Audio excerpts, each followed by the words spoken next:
Good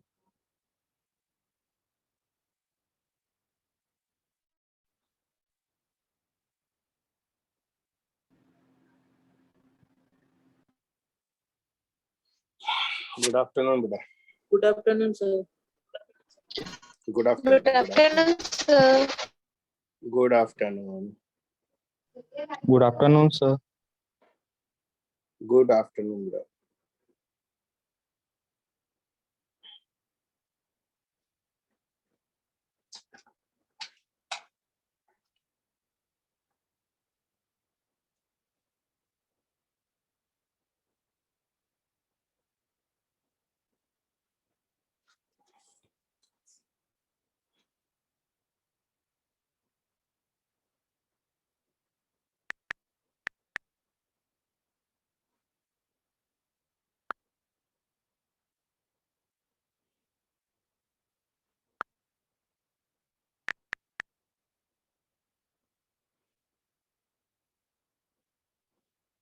हाँ जी।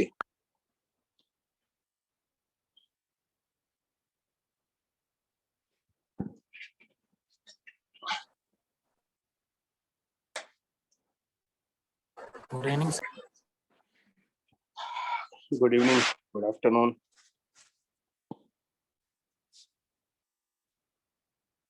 हाँ बेटा, कल फ्रेनेल बायप्रिज्म एक्सपेरिमेंट हमने कंप्लीट कर लिया है ना। फ्रेनेल में मुझे और कुछ नहीं बताना, बस इतना ही था। ठीक है, आज हम स्टार्ट कर रहे हैं interference due to thin film. Interference due to thin film.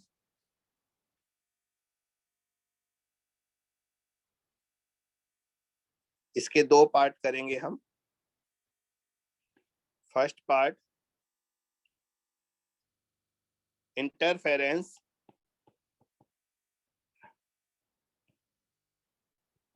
In reflected light. Interference in reflected light. अब आप सुनिएगा बच्चों, मान लीजिए ये हमारे पास एक पतली फिल्म है। डायग्राम में तो आपको इसे मैं थिक मोटा दिखा रहा हूं, पर एक्चुअल में ये पतली फिल्म है।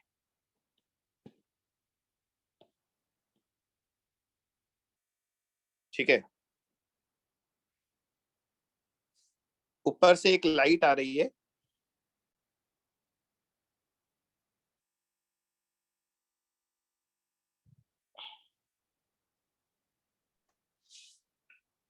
और बच्चों ये लाइट का कुछ पार्ट यहां से रिफ्लेक्ट हो गया, कुछ लाइट तो यहां से रिफ्लेक्ट हो गई, बाकी अंदर चली गई, है ना, रिफ्लेक्शन हो गया। अब नीचे वाली सरफेस से फिर कुछ लाइट तो ऊपर वापस आ जाएगी और कुछ यहां से बाहर निकल जाएगी। ठीक है, अभी हमारे ये किसी काम की नहीं है। ये जो हमने नीचे बाहर निकाल दी वो लाइट हमारे काम की नहीं है, वापस ऊपर आ जाइए।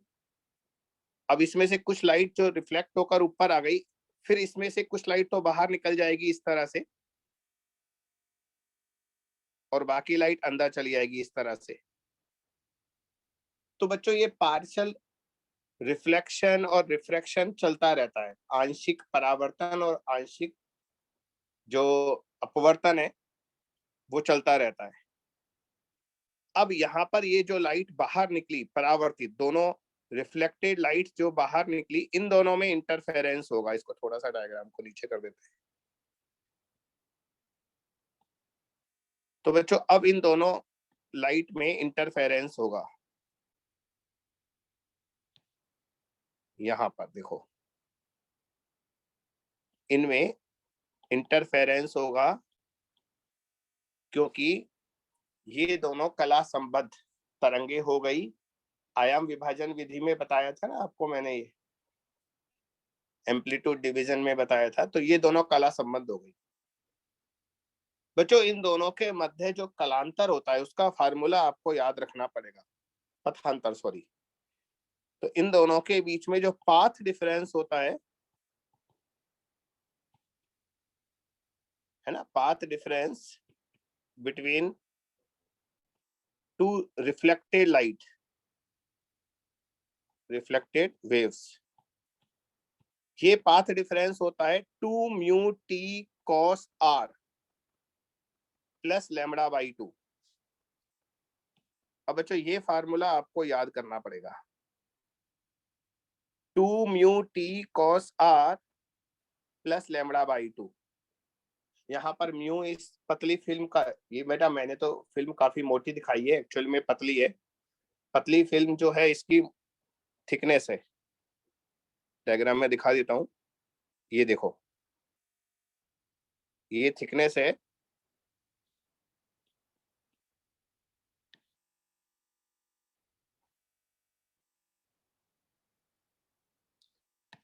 तो ये तो टी है, म्यू इसका अपवर्तनांक है पतली फिल्म का, और आर क्या है, आर बेटा ये एंगल ऑफ रिफ्रैक्शन है। ये देखो डायग्राम में आर दिखा रहा हूँ, ये आर है। तो ये आप डायग्राम बनाइए और नीचे ये फार्मूला लिखिएगा, फिर मैं आगे मैं लिखा दूंगा आपको, ठीक है। चलिए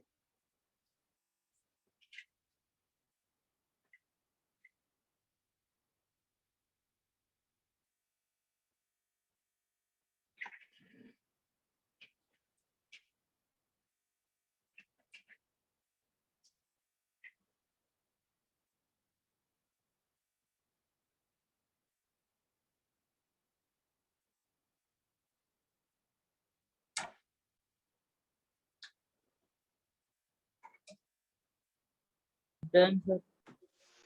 हाँ बेटा, सर डन। बोलो बेटा बोलो, बोलो क्या कह रहे हो।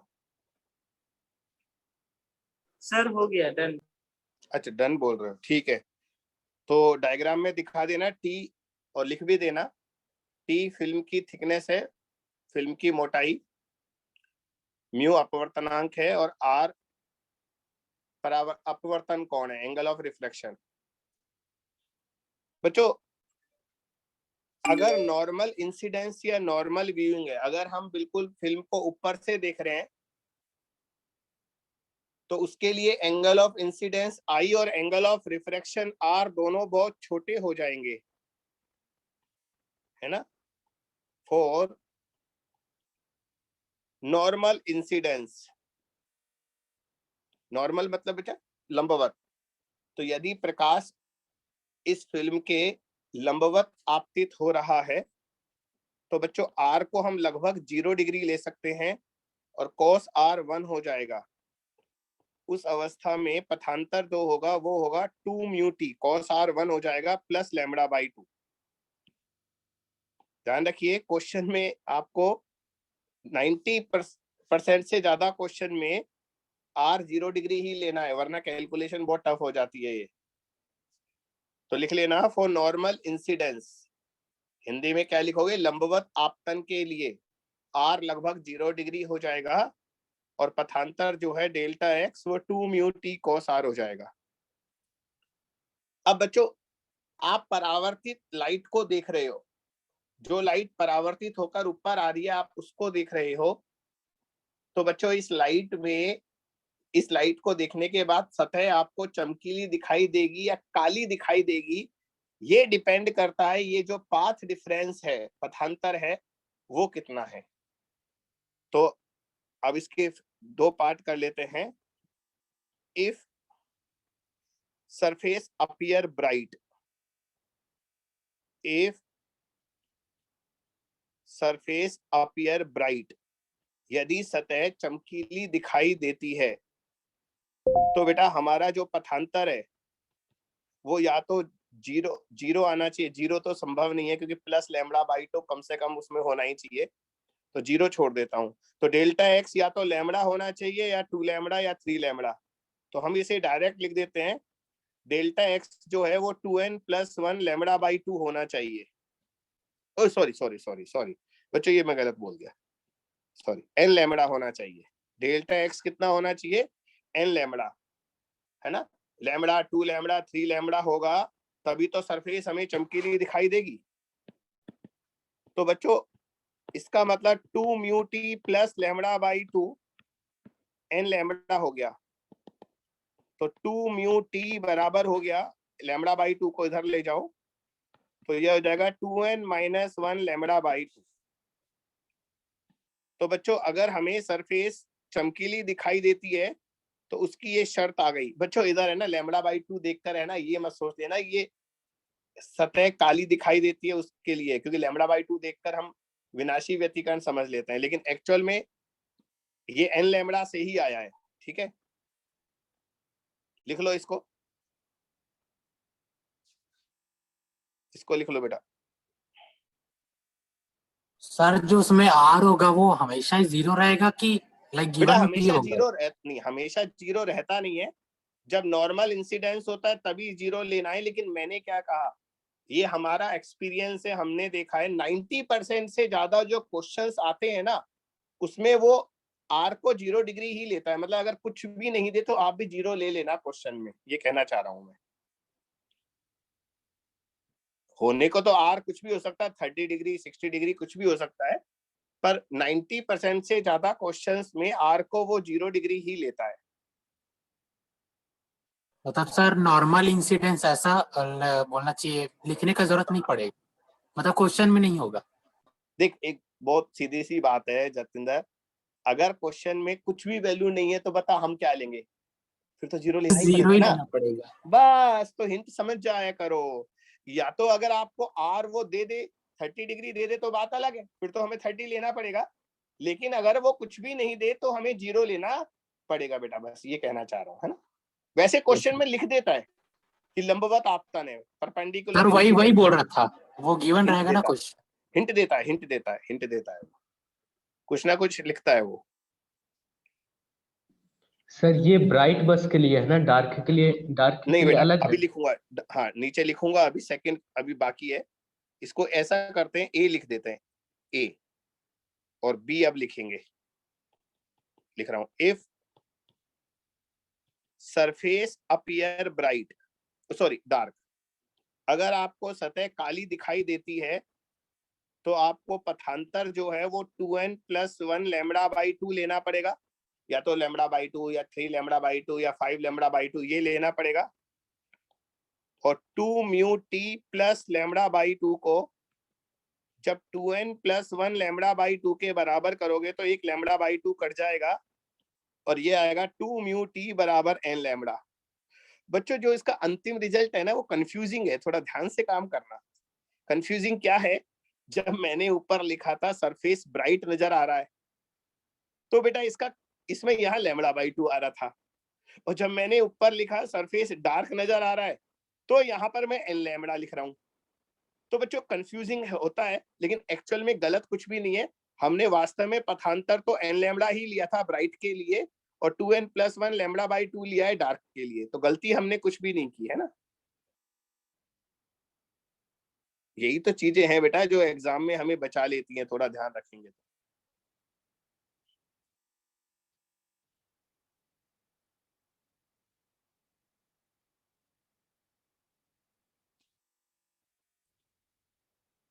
हो गया कॉपी?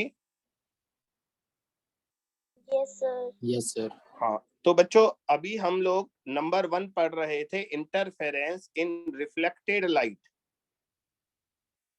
अब हम इसका सेकंड पार्ट पढ़ेंगे, इंटरफेरेंस इन ट्रांसमिटेड लाइट। बताता हूं इसमें क्या लफड़ा है।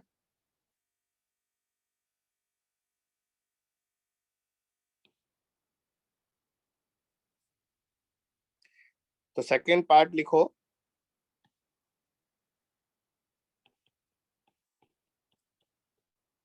इंटरफेरेंस इन ट्रांसमिटेड लाइट।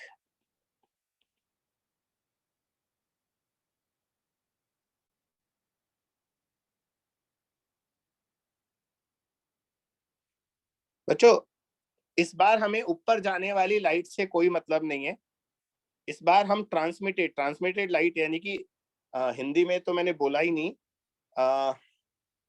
पहले वाली हेडिंग थी परावर्तित प्रकाश में परावर्तित प्रकाश में अपवर्तन, और अब आप लिखोगे पारगमित, ट्रांसमिटेड को क्या बोलते हैं बेटा, पारगमित प्रकाश में अपवर्तन। ठीक है, तो बच्चों अब हमें वो लाइट लेंगे जो नीचे जा रही है। तो दोबारा से एक्सप्लेन करता हूं, देखो ये लाइट हमारी आई, इसमें से कुछ आंशिक परावर्तन हुआ, बाकी नीचे अपवर्तन हो गया, फिर यहां से कुछ ऊपर चली गई, बाकी बाहर निकल गई, फिर ऊपर जाकर फिर यहां से ये बाहर निकल गई, बाकी नीचे आ गई, फिर जो नीचे आई है अब फिर इसके साथ वही होगा, कुछ लाइट इस तरह से बाहर निकल जाएगी और बाकी लाइट ऊपर चली जाएगी। इस बार ऊपर जाने वाली लाइट से हमें कोई मतलब नहीं है, आप तो इस वाली लाइट को देखो जो नीचे ट्रांसमिट हो गई, जो पारगमित हो गई बच्चों। तो इन दोनों में अब इधर इंटरफेरेंस होगा, ये होगा इंटरफेरेंस। अब हम इसको डिस्कस करेंगे, ठीक है, बाकी सारी चीजें वही हैं बच्चों। इसमें जो पाथ डिफरेंस का फार्मूला आता है वो थोड़ा सा चेंज है। देखो ऊपर मैंने पाथ डिफरेंस का फार्मूला लिखा था, path difference between two reflected wave में 2 mu T cos R plus lambda by 2 लिखा था, यहाँ पर लैम्बडा बाई 2 नहीं आता, तो यहाँ पर मैं लिख रहा हूं path difference between to transmitted light, और बच्चों ये डेल्टा एक्स होता है 2 म्यू टी कॉस आर, बस यहाँ पर प्लस लैम्बडा बाई 2 नहीं आता बच्चों, ये अंतर है। और आप में से कोई पूछेगा ये अंतर क्यों है, काश कोई पूछ ले, आदत नहीं है वैसे सर अपनी बता क्लास को, दीजिए वैसे तो। वैसे नहीं, हम अपनी क्लास को आदत नहीं है ये पूछने की, सर ये लैम्बडा बाई 2 उधर क्यों आया, इधर क्यों नहीं आया, हम अपने आप ही बता देते हैं आपको। चलो बेटा, आपको याद है मैंने एक टॉपिक पढ़ाया था आपको वेव में, उसमें आपको बताया था जब भी सघन माध्यम से परावर्तन होता है लाइट किसी भी तरंग का, तो उसकी कला बदल जाती है और लाइट विपरीत कला में वापस आती है, याद है?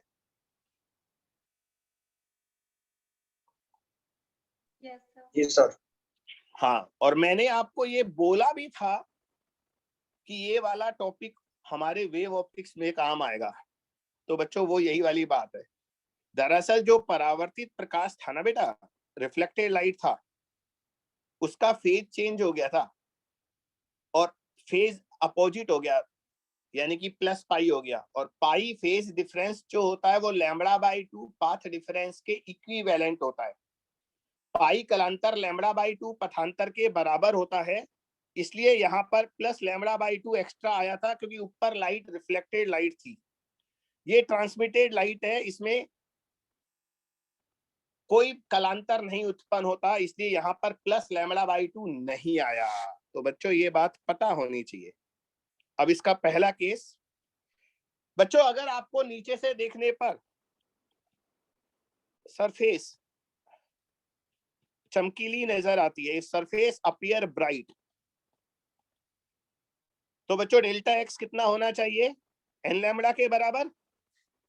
तो इस बार कोई लफड़ा नहीं है, तो 2 म्यू टी कॉस आर, अच्छा कॉस आर को 1 ले लेते हैं, हटा देते हैं ना, मैंने हालांकि लिखा नहीं है पर आप समझ जाओ, नॉर्मल इंसिडेंस है, अब ये बार बार बोलने की जरूरत नहीं है, तो cos r हटा देता है, तो 2 म्यू टी बराबर डायरेक्ट n लैम्बडा हो जाएगा। तो बच्चों यहाँ पर वो कंफ्यूजन नहीं है जो ऊपर था ना, ऊपर कंफ्यूजन था कि एक तरफ तो मैं लिख रहा था सरफेस हमें चमकीली दिखाई दे रही है, दूसरी तरफ मैं उसे लैम्बडा बाई 2 लिख रहा था, वो कंफ्यूजन ट्रांसमिटेड लाइट में नहीं होता, क्योंकि यहाँ प्लस लैम्बडा बाई 2 नहीं है। और last, if surface appear dark, यदि हमें सतह काली दिखाई देती है, तो बच्चों डेल्टा एक्स जो आएगा वो 2n + 1 लैम्बडा बाई 2 आएगा, और डायरेक्ट इस बार 2 म्यू टी को 2n + 1 लैम्बडा बाई 2 के बराबर कर दो।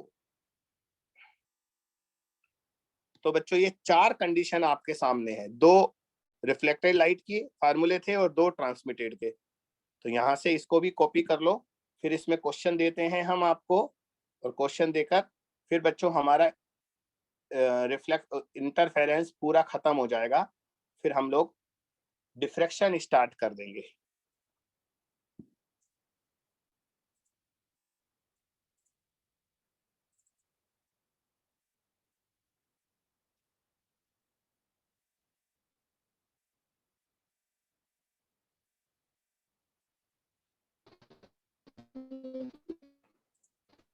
नीचे स्क्रॉल कीजिए तो सर। हाँ बेटा, बिल्कुल।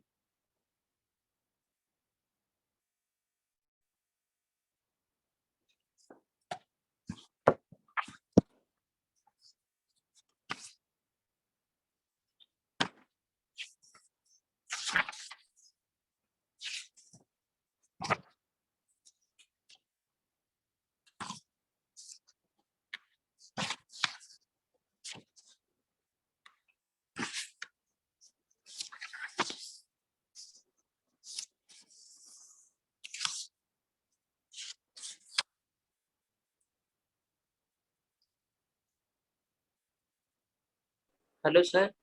हाँ बेटा बोलो। सर ऐसा क्यों होता है जब सरफेस काली दिखाई देती है तो λ/2 लेते हैं? बेटा आप पहली क्लास ले रहे हो क्या आप किसी भी तरंग की? ये तो पिछले 20 दिन से पढ़ा रहा हूं मैं, क्या बोलते हैं, कंस्ट्रक्टिव और डिस्ट्रक्टिव इंटरफेरेंस की कंडीशंस। ये क्या क्वेश्चन पूछ लिया? बिल्कुल है ना, बिल्कुल बेटा आपने वही पूछा है। वो एक हिंदी में कहावत है ना, पूरी रामायण खत्म होने के बाद अचानक एक बच्चे ने पूछा कि सर ये रामचंद्र जी कौन थे? बेटा आप खुद सोचो आपने क्या क्वेश्चन पूछा है। अरे ब्राइट सरफेस का मतलब क्या हुआ? हिंदी में बोलना है बता, इंग्लिश में बताना है?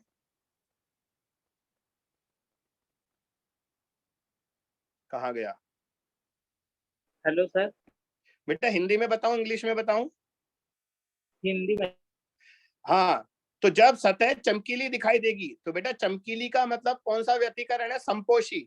और संपोषी व्यतिकरण में तो पथांतर 1 लैम्बडा 2 लैम्बडा 3 लैम्बडा ही होता है ना, इसलिए n लैम्बडा लिख दिया। और डार्क का मतलब क्या है? विनाशी व्यतिकरण। विनाशी व्यतिकरण में क्या होगा? 2n+1 λ/2 होता है। ये तो हम लोग 20 दिन से पढ़ रहे हैं, लगातार पढ़ रहे हैं 20 दिन से। सर यही डाउट था सर। बेटा ये कोई डाउट था क्या? यही तो मैं तुम लोगों को कभी कभी समझाने की कोशिश करता हूँ कि ये डाउट क्यों था। मुझे इस क्यों का जवाब अगर तुम दे दो तो मैं गंगा नहा लूं, मेरा भी उद्धार हो जाए, मैं स्वर्ग में चला जाऊं, वरना मुझे नरक मिलेगा। मुझे ये आप समझा दो कि ये डाउट क्यों है। वही तो मैं कह रहा हूं बेटा, पूरी रामायण खत्म होने के बाद अचानक तुम राम के बारे में पूछोगे, ये बिल्कुल आपका वही प्रश्न था। और मेरे इतने से बताने से तुम संतुष्ट भी हो जाते हो कि हाँ बेटा रामचंद्र जी दशरथ के पुत्र थे, बस हाँ ठीक है सर, यही डाउट था मेरा। ये होता है तुम्हारे साथ, किसी बच्चों के साथ 2-4 दिनों में किसी ना किसी बच्चे के साथ होता है। बेटा अच्छा प्रश्न नहीं था ये। ऐसे प्रश्न से हम बहुत निराश होते हैं कि सब कुछ खत्म होने के बाद आप बिल्कुल एक नंबर 1 पर ले जाते हो, ABCD में A पर ले जाते हो हम लोग।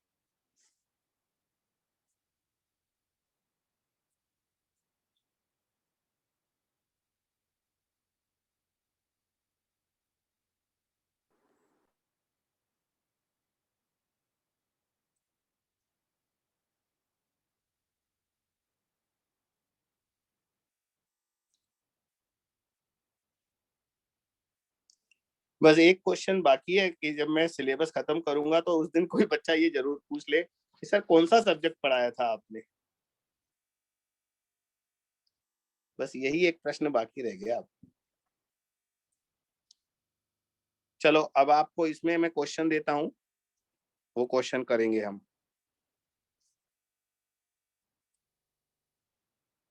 बेटा ब्राइट सरफेस का मतलब कंस्ट्रक्टिव इंटरफेरेंस होता है। तो कंस्ट्रक्टिव इंटरफेरेंस में तो हम पाथ डिफरेंस, पथांतर ये लेते आ रहे हैं, शुरू से लेते आ रहे हैं ना।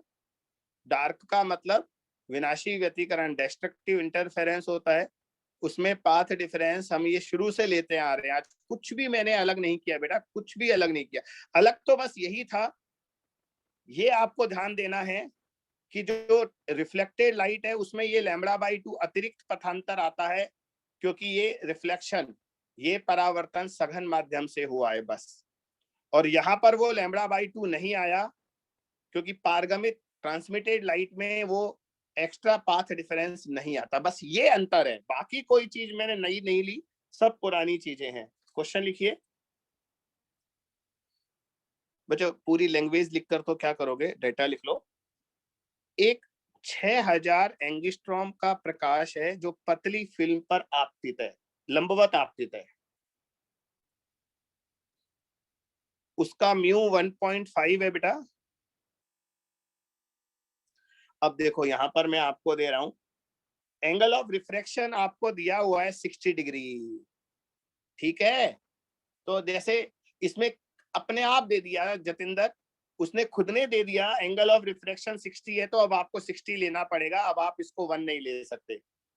Yes sir. तो आपसे वो कह रहा है उस फिल्म का न्यूनतम मिनिमम थिकनेस बताओ यदि हमें सरफेस डार्क नजर आता है रिफ्लेक्टेड लाइट में।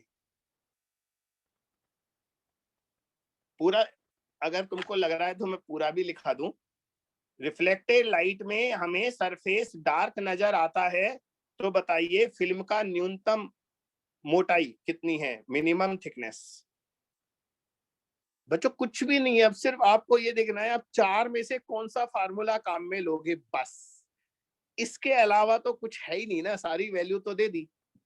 तो मैंने आपको जो 4 कंडीशन बताई हैं, उन 4 में से आप कौन सा फार्मूला काम में लोगे, बस ये देख लो।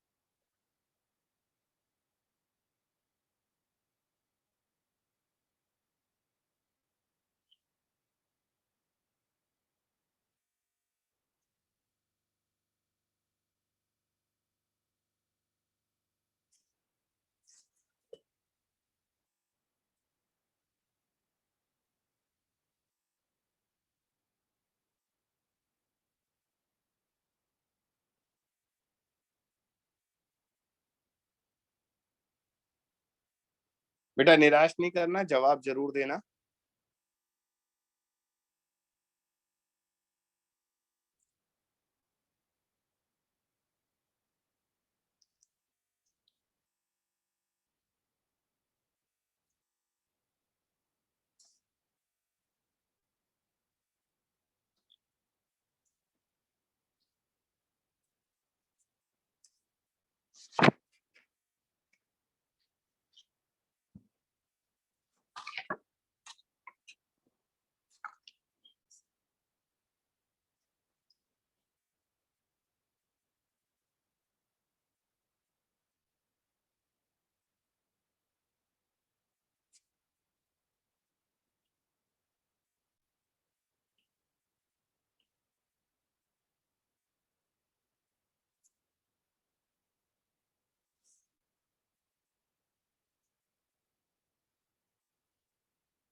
चलिए मैं करता हूं, क्योंकि मेरी करना ड्यूटी है। भावना का आंसर है 4 गुना 10 की घात -9। बेटा भावना यूनिट नहीं लिखी आपने, 10 की घात -9 मीटर है या सेंटीमीटर है, और चरणजीत का है 0.4 माइक्रोमीटर। माइक्रोमीटर का मतलब 4 गुना 10 की घात -7 हो गया ना, 0.4 का मतलब। हाँ सर मीटर। हाँ तो भावना बेटा आपका है ना, पावर में डिफरेंस आ रहा है आंसर में, पावर में डिफरेंस आ रहा है। गरिमा का 0.4 मिलीमीटर है, यानी कि 4 गुना 10 की घात -4। गरिमा आपका भी आंसर में गलती आ रही है। जतिंदर का है 0.4 माइक्रोमीटर, ये आंसर सही है। चरणजीत का और जतिंदर का सही है, तोमन का सही है, प्रांजल का सही है। इन बच्चों का आंसर सही है, वेरी गुड। मैं भी शुरू करूं बच्चों, 4 में से कौन सा फार्मूला काम में लेंगे, ये पहले डिसीजन लेना है। तो पहली बात, मैंने आपको रिफ्लेक्टेड लाइट में इंटरफेरेंस पूछा है, क्योंकि मैंने कहा है परावर्तित प्रकाश को देखने पर सरफेस डार्क नजर आता है ना, यही बोला ना मैंने। एक बार आपको मैं लिख भी देता हूं क्या बोला। Surface appear dark in reflected light, तो बच्चों एक तो आपको परावर्तित प्रकाश का फार्मूला लेना है, पारगमन का, ट्रांसमिशन का नहीं लेना। दूसरा डार्क का लेना है। तो मैं आपको दिखाऊं, ये देखो, ये रिफ्लेक्टेड लाइट का इंटरफेरेंस था और डार्क की हमारी फाइनल कंडीशन ये थी। तो हमें ये फार्मूला काम में लेना है, लेकिन 2 म्यू टी cos r लेना है, cos r को 1 नहीं लेना। तो यहां मैं लिखूंगा 2 म्यू टी cos r बराबर n लैम्बडा। बच्चों न्यूनतम थिकनेस के लिए, मिनिमम थिकनेस के लिए n बराबर 1 ले लेंगे हम, है ना। फॉर मिनिमम थिकनेस,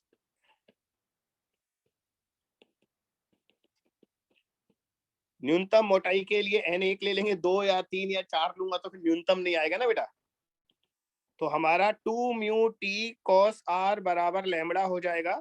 अब वैल्यू पुट कर दो। म्यू हमें 3/2 दिया है, टी मुझे निकालना है, cos 60 1/2 होता है, और लैम्बडा बेटा 6 गुणा 10 की घात -7 आएगा।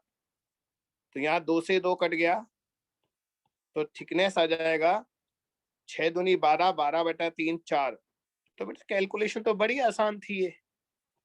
तो 0.4 लिख दोगे तो माइक्रो बचेगा। तो ये आंसर आ गया बेटा, बस क्वेश्चन हो गया।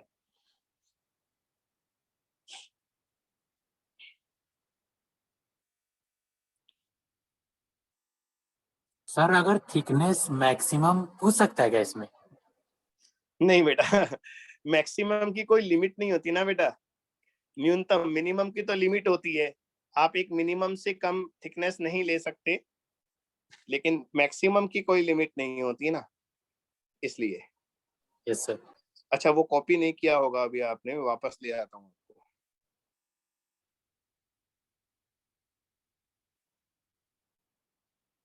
इसके बाद बच्चों आप डिफ्रेक्शन स्टार्ट करेंगे, प्रकाश का विवर्तन, डिफ्रेक्शन ऑफ लाइट। अच्छा हाँ, ये जो थिन फिल्म से इंटरफेरेंस मैंने पढ़ाया है, इसका डेली लाइफ में, हमारे वास्तविक जीवन में कोई एग्जाम्पल आप बताएंगे? मैं तो बताऊंगा ही, ये होता है डेली लाइफ में, ये घटना बहुत होती है हमारे सामने जो हम पढ़ते हैं। मैं आपको बताता हूँ बच्चों, अगर कभी मान लो किसी सतह पर तेल गिर जाए कहीं पर, और आप उसको है ना व्हाइट लाइट में देखो, तो आपको कलर दिखाई देंगे, बल्कि अपनी मोबाइल स्क्रीन में भी कभी कभी कलर आपको दिख जाएंगे। तो ये इसीलिए होता है क्योंकि है ना, अगर किसी सरफेस पर ऑयल गिर गया, तेल गिर गया, तो ऑयल की एक, जब ऊपर से लाइट गिरती है, तो एक तो ऑयल की ऊपर वाली सतह से लाइट रिफ्लेक्ट होकर आती है, नीचे वाली सरफेस से लाइट रिफ्लेक्ट होकर आती है, उनमें इंटरफेरेंस होता है, तो हमें अलग अलग कलर दिखाई देता है। अच्छा कलर इसलिए दिखाई देते हैं ना, क्योंकि हमारे तेल की थिकनेस यूनिफॉर्म थिकनेस तो होगी नहीं, तो कहीं पर अलग अलग मोटाई होगी ना तेल की परत की, तेल की जो लेयर है, ऑयल की लेयर, उसकी मोटाई अलग अलग होगी। तो कहीं पर क्या होगा, रेड कलर का इंटरफेरेंस होगा, कहीं पर ग्रीन का होगा, कहीं पर ब्लू का होगा। तो अलग अलग कलर का इंटरफेरेंस अलग अलग जगह से होगा, इसलिए हमें वहां कलर दिखाई देते हैं। बच्चों बताओ, आपने अपनी डेली लाइफ में कभी ऐसा नहीं देखा, कभी कहीं किसी जमीन पर तेल गिर गया या कुछ गिर गया और हमें वहां रंग कलर्स दिखाई दिए अलग अलग? सर बारिश के टाइम में सड़क देखा पर सर। होता है बेटा, देखे हैं। हाँ कलर दिखता है। Yes sir. तो वो कलर इसी वजह से होते हैं, ये टॉपिक जो हम पढ़ रहे हैं ना बच्चा, इसी की वजह से होते हैं। Yes sir. तो में ज्यादा अच्छे से दिखता है। धूप में बेटा व्हाइट लाइट है ना, धूप, धूप जो है वो व्हाइट लाइट है, श्वेत प्रकाश है, इसलिए उसमें कलर दिखाई देते हैं, क्योंकि श्वेत प्रकाश में सारे रंग होते हैं। तो किसी जगह से किसी रंग का इंटरफेरेंस हुआ, किसी दूसरी जगह से दूसरे कलर का इंटरफेरेंस होता है, क्योंकि उसकी यूनिफॉर्म थिकनेस नहीं होती, एक समान मोटाई नहीं होती। सर अगर इसको एक्सपेरिमेंट करते वक्त अगर मोनोक्रोमेटिक लाइट यूज करें तो फिर कौन सा कलर दिखेगा? फिर तो बेटा मोनोक्रोमेटिक का अगर तू यूज करेगा फिर तो वही कलर दिखेगा ना जो तूने लिया है। अगर तू मान लो रेड कलर से एक्सपेरिमेंट कर रहा है, ठीक है, तो या तो रेड दिखेगा या ब्लैक दिखेगा, क्योंकि अगर डिस्ट्रक्टिव इंटरफेरेंस हो गया तो ब्लैक दिखेगा, और कंस्ट्रक्टिव हुआ तो रेड दिखेगा, है ना। तो मोनोक्रोमेटिक में तो वही कलर दिखेगा जो आपने यूज किया है। तो बच्चों नोट्स तो मैं आपको भेज दूंगा। इंटरफेरेंस ऑफ लाइट तो हमारा हो गया, और अब हम स्टार्ट कर रहे हैं diffraction of light.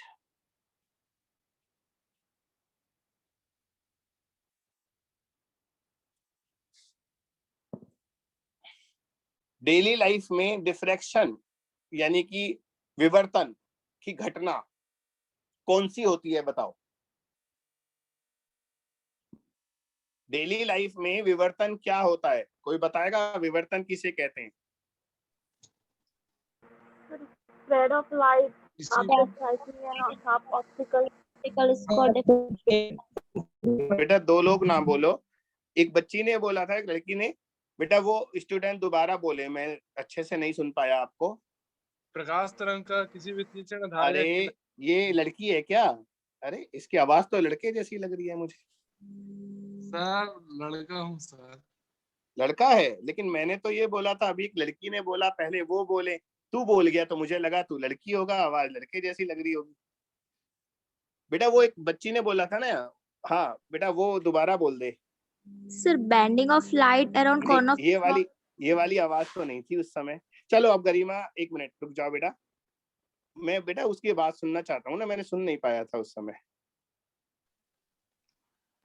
Sir, Prakash spread तरंग of light around a sharp obstacle. भावना दोबारा बोलो। Sir, spread of light around a sharp obstacle. Spread of light around After striking a sharp obstacle. Sharp opticals. हाँ अब बोलो बेटा, तुकाराम बोलो बेटा, तुम ही बोल रहे थे ना। हाँ प्रकाश तरंग का किसी भी तीक्ष्ण धार या किनारे पर मुड़ना है। प्रकाश तरंग का किसी भी तीक्ष्ण धार या किनारे पर मुड़ना है प्रकाश बेटा मैं सुन लिया, ठीक है मैंने सुन लिया, थोड़ा नेटवर्क खराब है पर मैंने सुन लिया है ना। अच्छा अब एक और तीसरी बच्ची ने बोला था बेटा, वो बोले।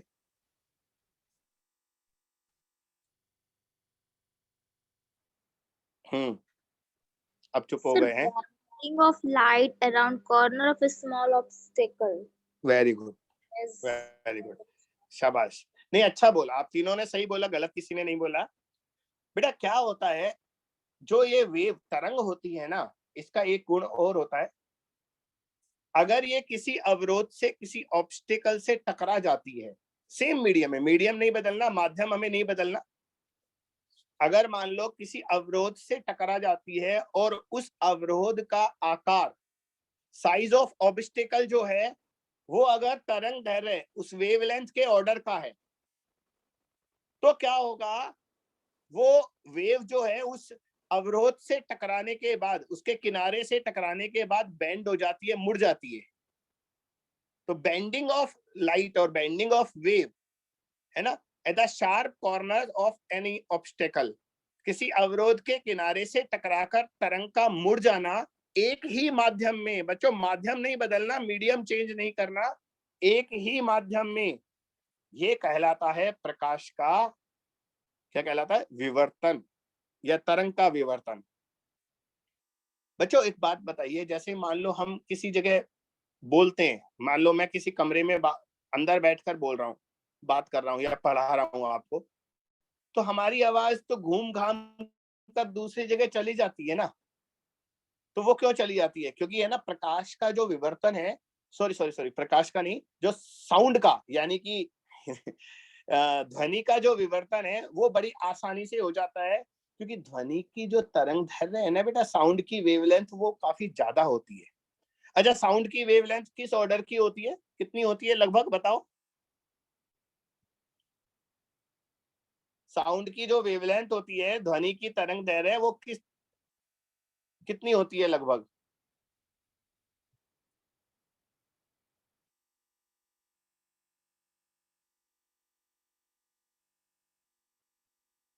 बोलो। 10⁻⁶ मीटर है बेटा? 10⁻⁻⁶। अरे बावला है क्या? ये तो प्रकाश लाइट में चला गया बेटा, इतनी तो लाइट की आ जाती है। नहीं, साउंड जो है, ध्वनि जो है, उसकी तरंग दैर्घ्य तो मीटर में होती है, 1 मीटर, 2 मीटर, आधा मीटर, सेंटीमीटर, इस ऑर्डर की होती है मेरे बच्चा। हाँ और इस आकार के अवरोध आसानी से मिल जाते हैं, 1 मीटर, आधा मीटर, सेंटीमीटर, इस साइज के तो अवरोध हमें आसानी से मिल जाएंगे ना। इसलिए ध्वनि का विवर्तन बड़ी आसानी से हो जाता है, लेकिन प्रकाश का विवर्तन इतनी आसानी से नहीं हो पाता। लाइट का डिफ्रैक्शन एक कॉमन फिनोमिना नहीं है, क्योंकि लाइट की वेवलेंथ बहुत कम होती है और उतनी कम साइज का अवरोध हमें नहीं मिल पाता। ठीक है, तो बच्चों अगर कमरे में लाइट जलाओगे तो लाइट घूमकर नहीं जाएगी, लेकिन आवाज घूमकर चली जाएगी दूसरी जगह। तो ये होता है विवर्तन। ठीक है, चलिए बेटा लिख लेते हैं, लिखना शुरू करो, हेडिंग डाल दो, डिफ्रैक्शन ऑफ लाइट, प्रकाश का विवर्तन, और फिर मैं जो बोलूं वो लिखो, है ना।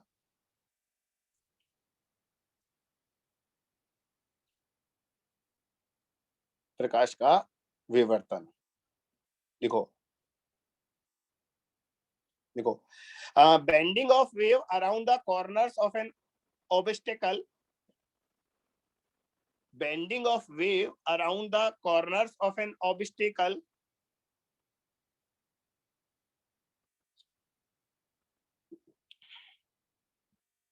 ब्रैकेट में लिख देना बेटा, in the same medium, bending of wave around the corners of N obstacle in the same medium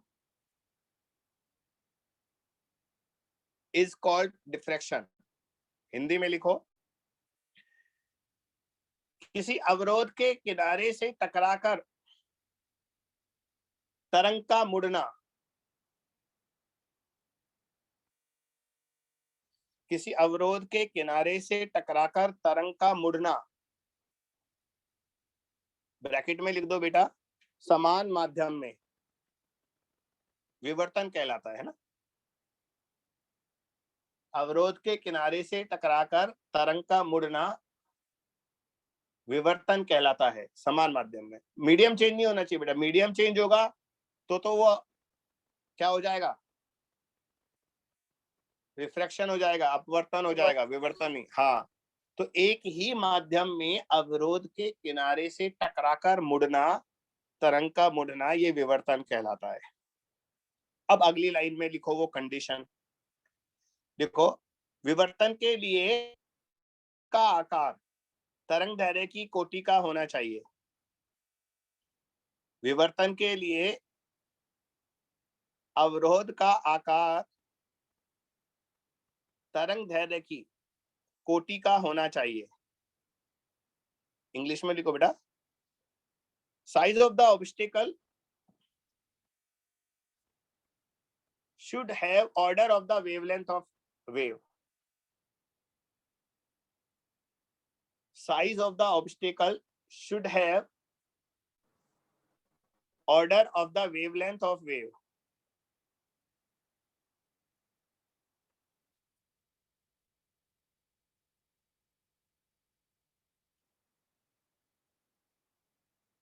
बच्चों लाइट के लिए हम एक लाइन और ऐड करेंगे कि यार एक बात बताओ, बच्चों एक डायग्राम बना रहा हूं, उसको देखो। जैसे मान लो ये कोई अवरोध है, ये कोई ऑब्स्टिकल है ना, और यहां से लाइट आ रही है, ये लाइट। अब ये लाइट अवरोध से टकराने के बाद जो बेंड होगी, ये जो लाइट बेंड होगी, अब ये बेंड इधर होगी या अंदर की तरफ बेंड होगी। अब एक ये प्रश्न और रह गया। तो बच्चों लाइट हमेशा उस तरफ बेंड होती है जहां पर छाया है।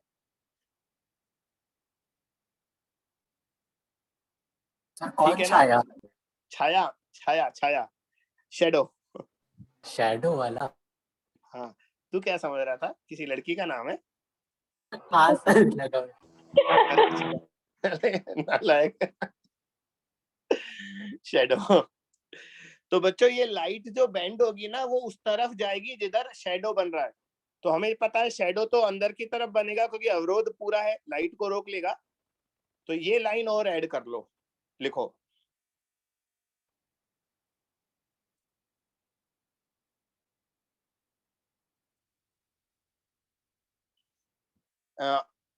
after bending from the corner of obstacle, after bending from the corner of obstacle,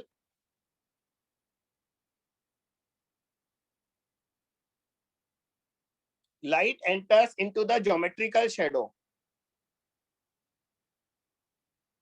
Light enters into the geometrical shadow.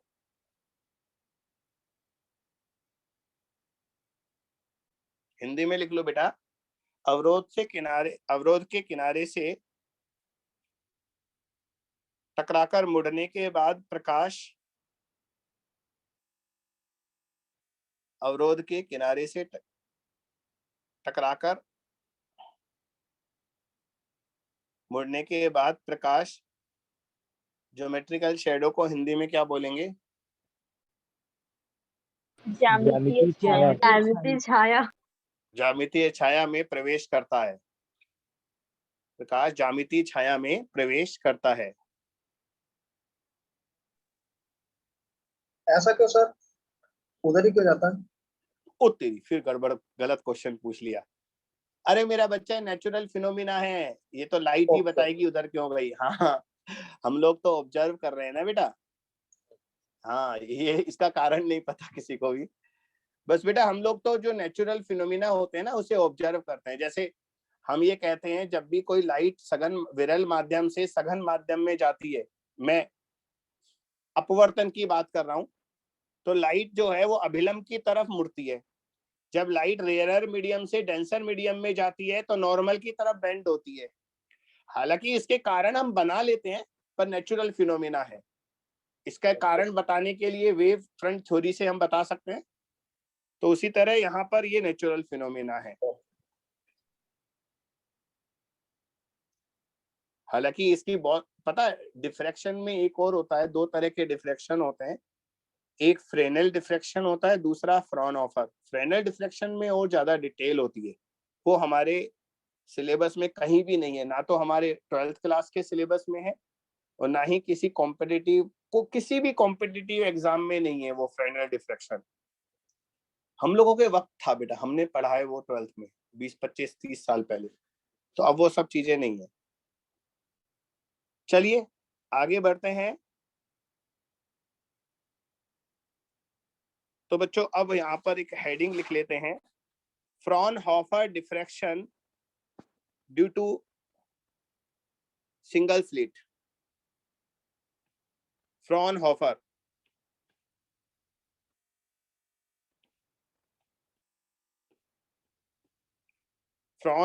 Diffraction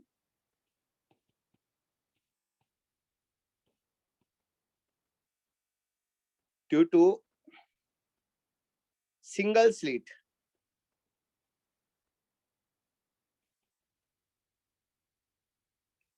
Hindi में लिखो,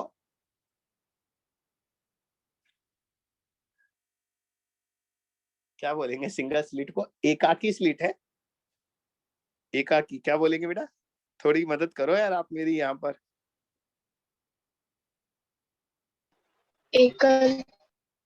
एकल स्लिट, ठीक है। एकल स्लिट के कारण फ्रॉनहोफर विवर्तन। फ्रॉनहोफर का नाम फ्रॉनहोफर ही रहेगा, बेचारे का नाम हिंदी में नहीं बोलेंगे हम। एकल स्लिट के कारण फ्रॉनहोफर विवर्तन, Fraunhofer diffraction due to single slit.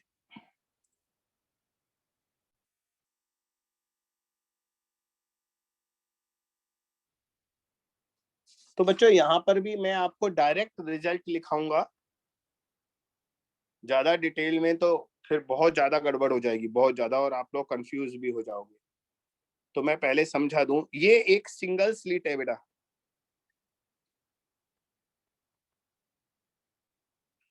अभी रुको बनाऊंगा।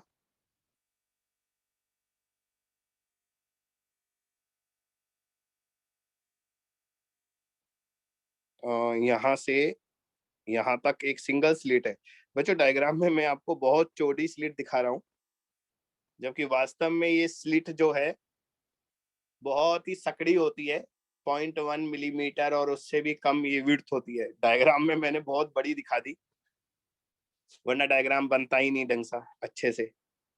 बेटा ये सामने स्क्रीन है, ये सामने स्क्रीन है ना। अब यहां से कोई लाइट आ रही है, क्या हो बेटा, ये कोई लाइट आ रही है, ये पूरी लाइट बीम है बेटा, पूरी बीम है लाइट, ऐसे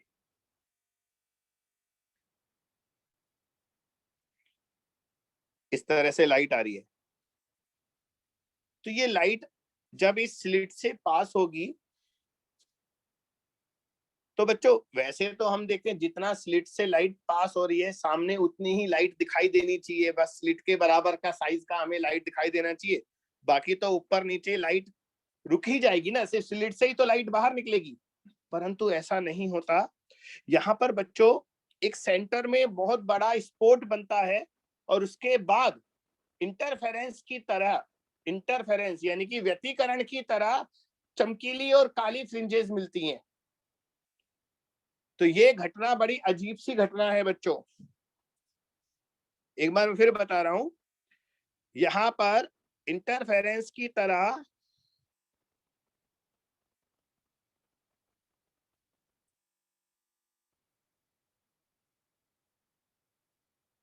इस तरह से चमकीली और काली फ्रिंजेस मिलती हैं। सेंटर स्पॉट काफी बड़ा होता है, इसे केंद्रीय उच्चिष्ठ बोलते हैं बेटा। क्या बोलते हैं? केंद्रीय उच्चिष्ठ, सेंट्रल मैक्सिमा। सेंट्रल मैक्सिमा बहुत बड़ा होता है और सेंट्रल मैक्सिमा के बाद फिर first minima, first maxima, second minima, second maxima, इस तरह से, और वहां पर जो है वो फ्रिंजेस वगैरह मिलती हैं। तो बच्चों मैं एक बात आपको क्लियरली बोलूं कि आप है ना इसके ज्यादा, बहुत ज्यादा डेप्थ में मत जाइए और आप इसके कंडीशन याद कर लीजिएगा बस, क्योंकि इसमें बस है ना एक तरह के ही क्वेश्चन बनते हैं। मतलब अगर आप मुझसे इस टॉपिक पर ये पूछे ना कि सर 4-5 क्वेश्चन करा दो, तो मैं 4-5 क्वेश्चन ही नहीं करा पाऊंगा आपको। एक ही तरह के क्वेश्चन, एक या दो तरह के क्वेश्चन बनते हैं बस। तो एक बार फिर से सुनिएगा, ये मिटा देता हूँ, अच्छा नहीं बना, दोबारा बनाता हूँ।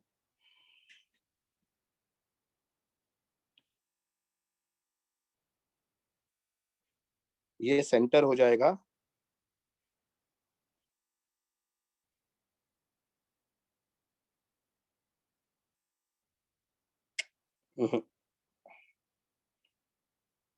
थोड़ा बनाने में दिक्कत आ सकती है मुझे।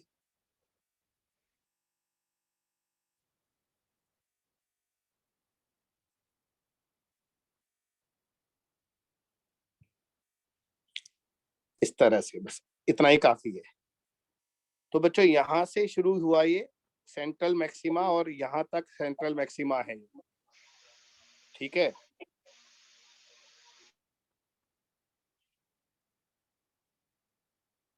इस स्लिट की जो विड्थ है बेटा, स्लिट की चौड़ाई, ये हम ए ले लेते हैं, ए। तो हमारा जो पहला मिनिमा मिलेगा, फर्स्ट मिनिमा, वो यहां मिलेगा। देखो फर्स्ट मिनिमा यहां मिला, ऐसे। तो आप डायरेक्ट कंडीशन याद कर लो, अगर मैं इसको एक्सप्लेन करने घुस गया तो बहुत ज्यादा कंफ्यूज हो जाओगे आप, है ना। और हम टीचर लोगों की हैबिट भी होती है कि एक बार बेटा एक्सप्लेन करना शुरू किया तो फिर उसे खत्म करके ही दम लेंगे। तो अब मैं एक बार बोलना शुरू कर रहा हूं। क्या होता है बेटा, ये लाइट जब इस स्लिट से गुजरती है ना, हम इस स्लिट के दो पार्ट कर लेते हैं। मान लो a/2 ऊपर वाला हाफ और a/2 नीचे वाला हाफ। अब सुनना, मैं बोलना शुरू कर रहा हूं। जब ऊपर वाले हाफ से लाइट पहुंचेगी तो एक जगह ऐसी आएगी जहां पर ये वाली लाइट और ये वाली लाइट एक दूसरे को कैंसिल कर देगी। देखो बीच में एक लाइट और बना रहा हूं मैं, एक लाइट ये रही, एक लाइट ये रही, एक लाइट ये रही। तो स्लिट के सबसे ऊपर वाले पॉइंट से यहां से जो लाइट वहां पहुंचेगी और स्लिट के मध्य बिंदु से जो लाइट पहुंचेगी, सोचो अगर ये एक दूसरे को कैंसिल कर दें, इन दोनों में पथांतर यदि λ/2 आ जाए तो स्लिट के अपर हाफ के सारी लाइट स्लिट के लोअर हाफ की सारी लाइट से कैंसिल हो जाएंगी, क्योंकि सबके बीच में पथांतर जो है वो λ/2 हो जाएगा। और इस तरह से हमें यहाँ P बिंदु पर 0 लाइट मिलेगी, कोई लाइट नहीं मिलेगी। तो बच्चों मैं ये जो कैलकुलेशन आपको दिखा रहा हूं ये फर्स्ट सेकेंडरी मिनिमा के लिए वो कैलकुलेशन बता रहा हूं। किसके लिए? For first minima. First minima वहां होता है जहां a/2 साइन थीटा λ/2 के बराबर होता है बेटा। तो a साइन थीटा बराबर लैम्बडा हो जाएगा। तो मैं तो आपको बार बार बोल रहा हूं, आप ये डायरेक्ट कंडीशन याद कर लें। अभी आप इस चक्कर में मत ना पढ़ें कि ये आया कैसे। तो बच्चों जो फर्स्ट मिनिमा होता है वो कहाँ बनता है? जहां पर a साइन थीटा लैम्बडा के बराबर होता है। थीटा बेटा ये वाला एंगल है, डायग्राम में दिखा रहा हूं, क्योंकि इसके डेप्थ में जाओगे तो परेशान रहोगे। क्योंकि मिनिमा इसलिए हुआ ना, ऊपर वाली आधी स्लिट की जितनी भी वेवलेट थी, तरंगे थी, वो स्लिट के निचले आधे वाले भाग से कैंसिल हो गई, तो λ/2 पथांतर के कारण। और a/2 यहाँ पर इसलिए लिया है क्योंकि आधी स्लिट की चौड़ाई तो a/2 होगी ना। तो हमारे इंटरफेरेंस में वो फार्मूला था ना d साइन थीटा, वो वाला पथांतर, वो वाला काम में लिया। d की जगह यहाँ a/2 आ जाएगा, क्योंकि ऊपर वाली आधी स्लिट की चौड़ाई a/2 होगी।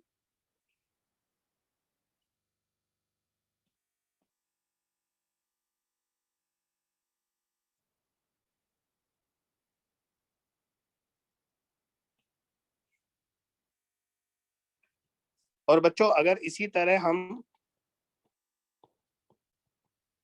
फर्स्ट मैक्सिमा की कंडीशन निकालें तो वो आता है a साइन थीटा बराबर, है ना,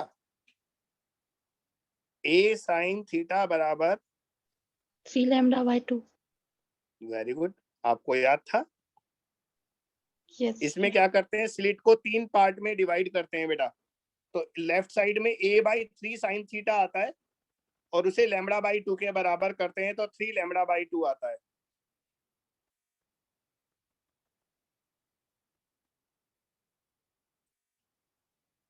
बेटा ये डायग्राम बना लो और ये दोनों कंडीशंस लिख लो आप, है ना। बच्चों विवर्तन में मैं ये बात एक्सेप्ट करता हूं, आपको थोड़ा सा रटना पड़ेगा। हम लोगों के तो फंडामेंटल्स बहुत क्लियर होते हैं, लेकिन अभी आप लोगों को समझाना बहुत मुश्किल हो जाएगा। और बात समझाने की नहीं है, आप कंफ्यूज हो जाओगे इंटरफेरेंस से, इसलिए मैं नहीं चाहता। ये कंडीशन याद कर लेना आप।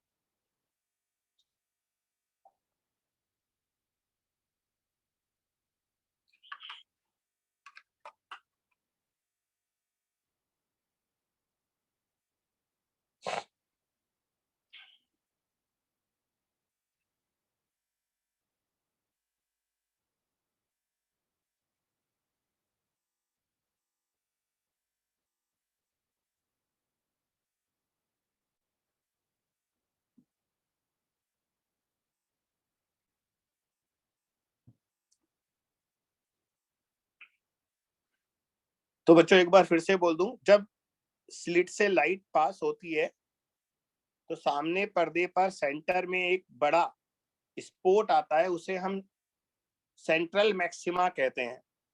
और बेटा उस सेंट्रल मैक्सिमा के बाद फिर मिनिमा और मैक्सिमा और बनते हैं, है ना। तो फर्स्ट मिनिमा जो बनता है वो कहाँ बनता है? जहां a साइन थीटा बराबर लैम्बडा होता है। फर्स्ट मैक्सिमा वहां बनता है जहां a साइन थीटा बराबर 3 λ/2 होता है। इस तरह से आगे चलते रहते हैं फिर। और इतना सा मैं आपको जरूर बोल रहा हूं कि अभी आप इसे याद कर लें, ये कहां से आया उसके चक्कर में अभी आप कंफ्यूज हो जाएंगे।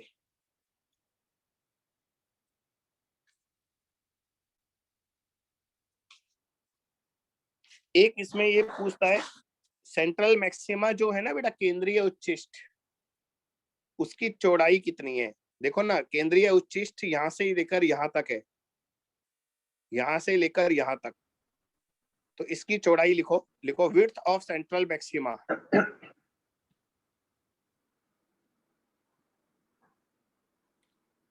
विड्थ ऑफ सेंट्रल मैक्सिमा, केंद्रीय उच्चिष्ठ की चौड़ाई।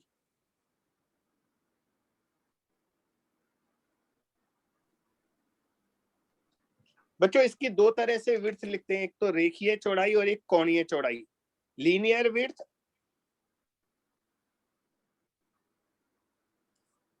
और दूसरा एंगुलर विड्थ।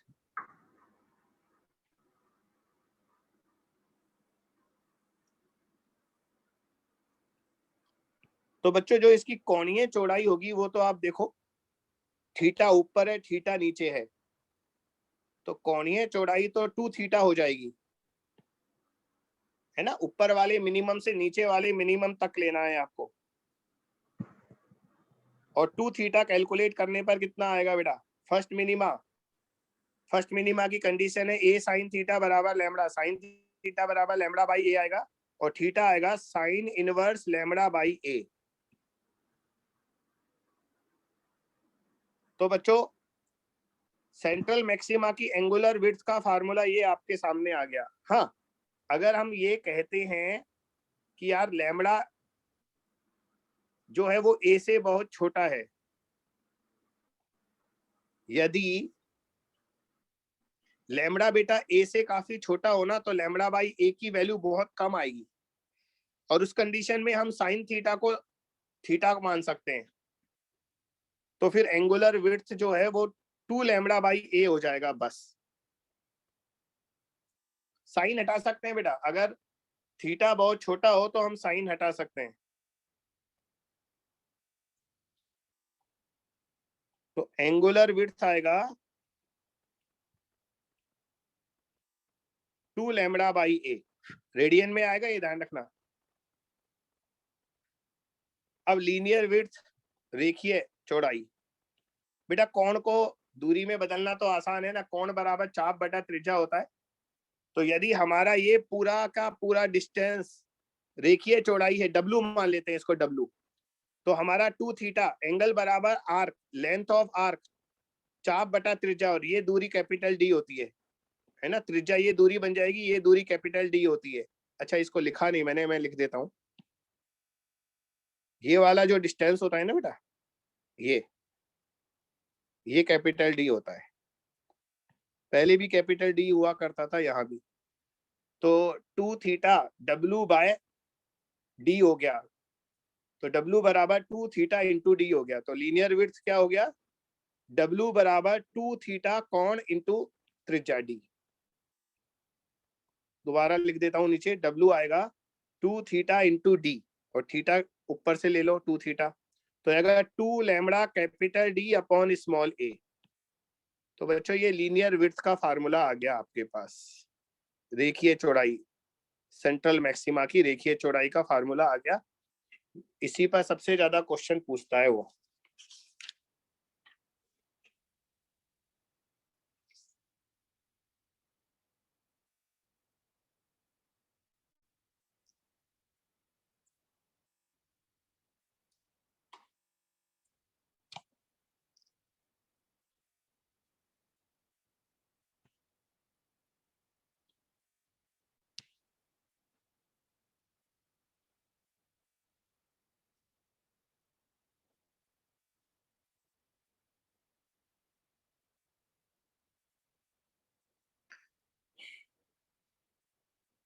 चलो बेटा डायरेक्ट फार्मूला लगा देना, क्वेश्चन दे रहा हूं।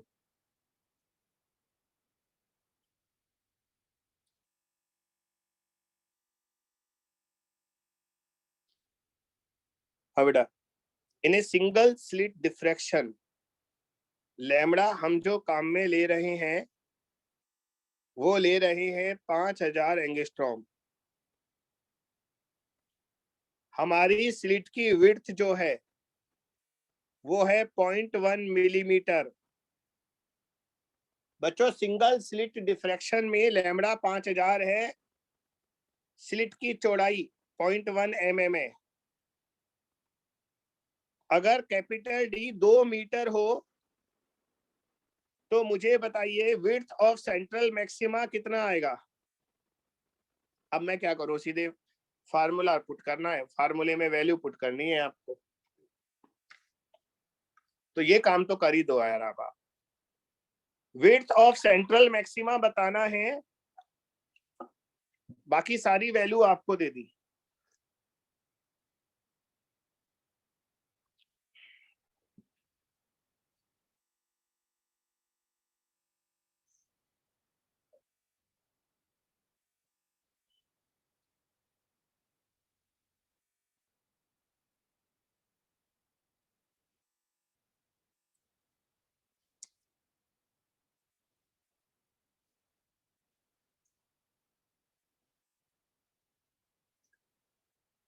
अनुराग सही है बेटा।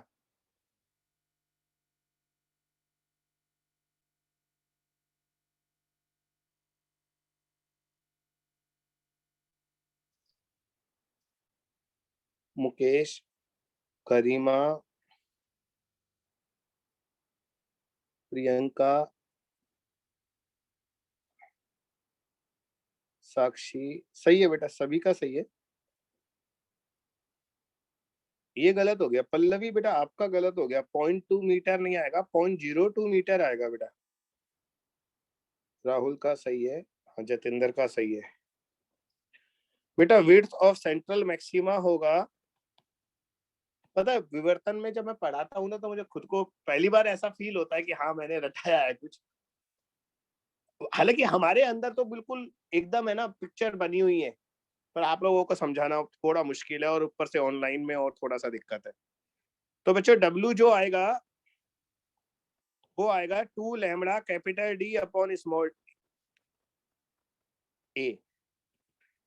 लैम्बडा है 5 गुना 10 की घात -7, कैपिटल D 2 आ जाएगा, और स्मॉल a 0.1 mm।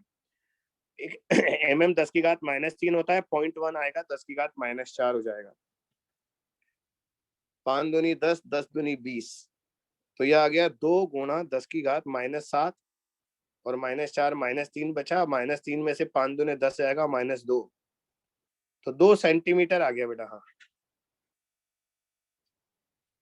एक और क्वेश्चन करेंगे, ज्यादा क्वेश्चन तो बनते ही नहीं है, वो एक ही तरह के क्वेश्चन को मैं घुमाता रहूंगा, बस यहाँ पर देख लो। एक ही तरह के क्वेश्चन को घुमाता रहूंगा मैं, ज्यादा क्वेश्चन नहीं बनते।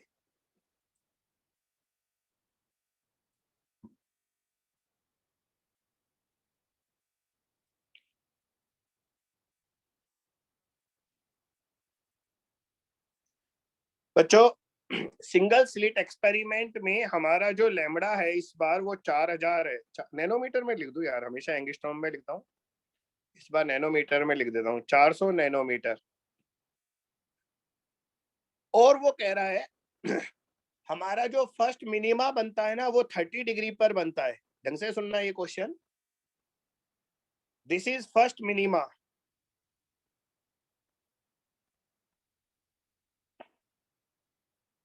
तो हमसे पूछा है जो फर्स्ट मैक्सिमा होगा उसका थीटा बताइए। एंगुलर पोजीशन बोलते हैं उसे थीटा को, angular position of first maxima. बस इतना सा क्वेश्चन है ये। अगर पहला मिनिमा 30 डिग्री पर बनता है तो पहला मैक्सिमा कितने एंगल पर बनेगा, बस ये बता दो। अब मैंने ऊपर 2 फार्मूले लिखाए हैं, उन दोनों को काम में लेना है बस।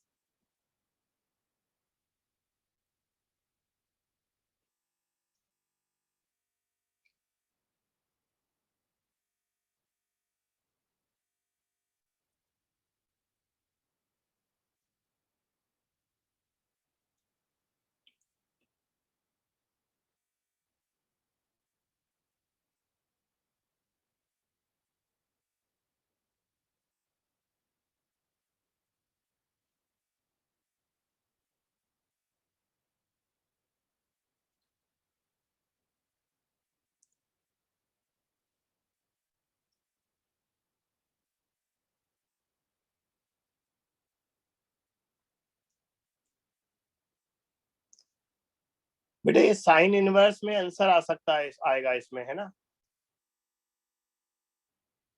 साइन इनवर्स में आंसर आएगा बेटा आपका। तो अगर आपको टाइप करने में दिक्कत हो तो बोल देना।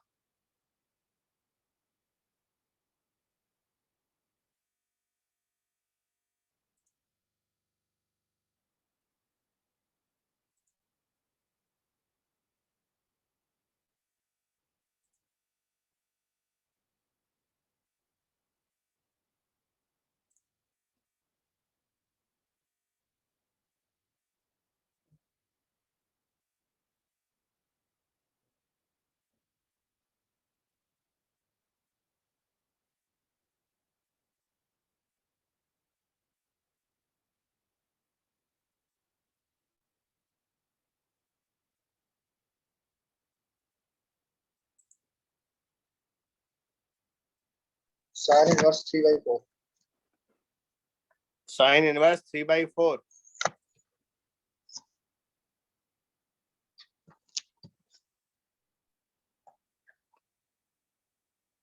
तो बच्चों वो दोनों फार्मूले काम में लो, ये वाले।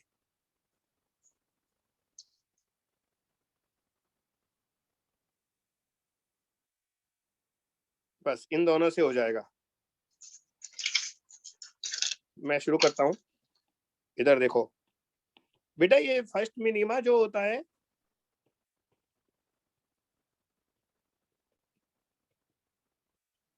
ये होता है a साइन थीटा, थीटा 30 दिया है बराबर लैम्बडा। तो यहां से हम a और लैम्बडा में एक संबंध निकाल लेते हैं। साइन 30 1/2 होता है तो a बराबर 2 लैम्बडा आएगा। इक्वेशन 1 डाल दो। अब जो फर्स्ट मैक्सिमा होता है इसकी कंडीशन भी मैंने आपको लिखाई है, a साइन थीटा बराबर 3 लैम्बडा/2 होता है। बेटा यहाँ a बराबर 2 लैम्बडा लिख दो, तो दोनों साइड लैम्बडा से लैम्बडा कट जाएगा। तो बेटा हमारा साइन थीटा आएगा 3/4, तो थीटा आ जाएगा साइन इनवर्स 3/4। बस हो गया क्वेश्चन। तो मैं आपको बोल रहा हूं ना, अगर आप ये 2-3 फार्मूले याद कर लेंगे तो एग्जाम में एक पक्का हो जाएगा सॉल्यूशन, आपका एक क्वेश्चन पक्का सॉल्व हो जाएगा। फ्री के नंबर आते हैं यहाँ, ज्यादा डेप्थ में जाओ ही मत। सर इस सेकंड मैक्सिमा भी पूछ ले तो फिर क्या करना? तो बढ़ाते जाओ ना, अरे बढ़ाते जाओ। 3/2 की तरह क्या? रुक रुक रुक, मैं लिख देता हूँ ना। हाँ तुम बढ़ाते जाओ। इधर देखो, फर्स्ट मिनिमा, इसकी कंडीशन थी a साइन थीटा बराबर लैम्बडा। फर्स्ट मैक्सिमा, इसकी कंडीशन थी a साइन थीटा बराबर 3 लैम्बडा/2। सेकंड मिनिमा, आगे बढ़ाते जाओ, a साइन थीटा बराबर 2 लैम्बडा। फिर second maxima, a sine theta बराबर 5 लैम्बडा/2। बस ऐसे लैम्बडा/2 बढ़ाते रहो, ओके चलता रहेगा। तो ये लिख लो आप, बाकी बच्चे भी लिखना चाहो तो।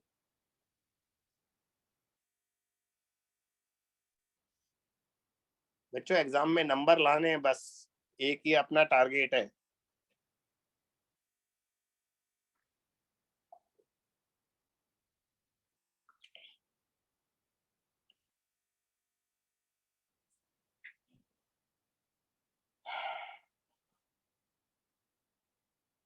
बच्चों एक रिजॉल्विंग पावर और कराऊंगा कल डिफ्रैक्शन में, और उसके बाद पोलराइजेशन। तो कल हमारा वेव ऑप्टिक्स का लास्ट लेक्चर है। बस कल हमारा वेव ऑप्टिक्स का लास्ट लेक्चर होगा। तो आज का लेक्चर हम यहीं छोड़ देते हैं। मैं अभी इसका पीडीएफ सेंड कर देता हूँ आप लोगों को, है ना, ग्रुप पर। सर वेव ऑप्टिक्स के बाद फ्लूइड स्टार्ट करेंगे? नहीं, पहले thermal physics, calorimetry, expansion, KTG, thermodynamics, ये सब पढ़ेंगे बेटा पहले। उसके बाद फ्लूइड, उसके बाद मॉडर्न, फिर खत्म। ठीक है। तो ये कंफर्म है, कल अपना वेव ऑप्टिक्स का लास्ट लेक्चर है, ये पक्का है। परसों से अपना थर्मल फिजिक्स स्टार्ट हो जाएगा। ओके बच्चा, Yes, sir. Thank you, sir. समाप्त की जाए। ओके बेटा, बाय।